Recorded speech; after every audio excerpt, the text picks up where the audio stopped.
আমি কোনোদিনই নেতা, আমি একজন লক্ষ্যের কর্মী। আমার কোনো আদর্শ নাই, আমার কোনো নীতি নাই, কেননা নীতি এবং আদর্শ পরিবর্তনশীল। কিন্তু আমার উদ্দেশ্য আছে। আমার উদ্দেশ্য হলো মানুষের মানবিক অধিকার মর্যাদা প্রতিষ্ঠা। তার জন্য আমি লড়েছি এবং সেই ক্ষেত্রে আমি শেখ মুজিবুর রহমানকে মনে করেছি যে সে মানুষের পক্ষে, তাই তার নেতৃত্বে কাজ করেছি। তিনি কাজ করতে করতে বঙ্গবন্ধু রাষ্ট্রপিতা হয়ে গেছে, আমিও কিছু কিছু জনপ্রতিনিধিত্বের সুযোগ পেয়েছি।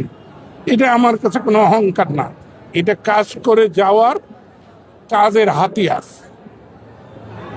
আমি এটাকে কোনো অহংকার মনে করি না বা অলংকার মনে করি না, এটা আমার কাজের আয়ুধ, মানে অস্ত্র। জমা দিবেন